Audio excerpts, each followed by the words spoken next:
I'm LillyanRodriguez. I actually was born in Durango.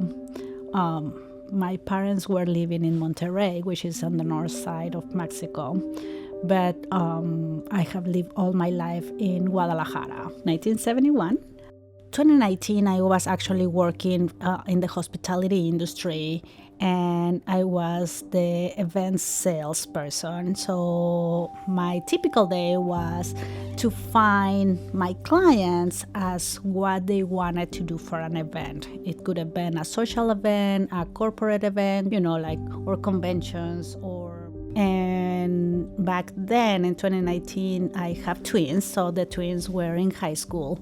And for them, they would just go to school, see you later in the morning and then run to all their events in the afternoon.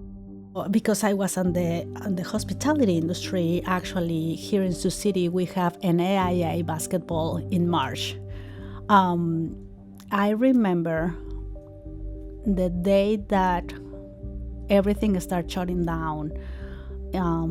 It was so surreal because I just remember walking on the hallway and this coach from one of the teams, but she come to me and she's like, they're shutting down the Tyson Event Center. And I'm like, what?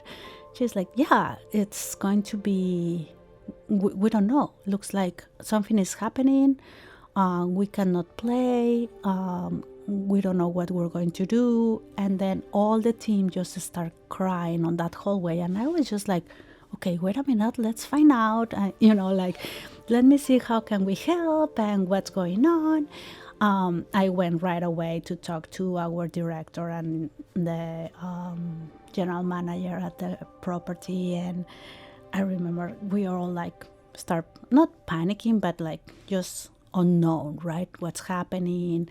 And then the next day, I just start receiving phone calls from all my clients.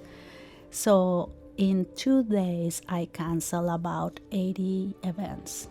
Phone call and then canceling the event, and phone call and canceling all these contracts and everything, and letting all the departments know, so and so is not having their event and we need to cancel this. And it was just weird for said at least. It was so surreal. And then in the afternoon of that week, was March 12 or 14, something like that, we were going to go to see the kids playing, the Sergeant Bluff team playing basketball. Was basketball, yes. And I remember they pass, they have a good game, so they went to a state and we're driving, and then suddenly they said just family members can get into the event center, and this is in Des Moines. So we're like, whoa, okay, so just drove back. And I think was within that week is when I lost my job. We need to start cutting people.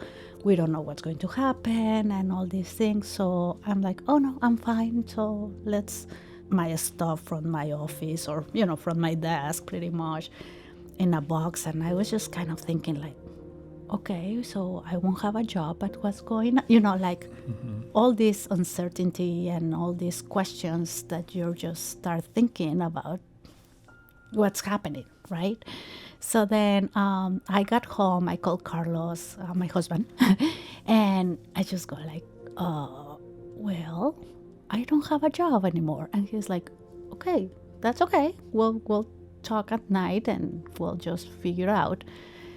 And yeah, we had dinner that night. We told the kids, it's going to be a change on the household. Now I'm going to be home. And they were like, oh, okay. So that means no more Chick-fil-A every day. Or yes.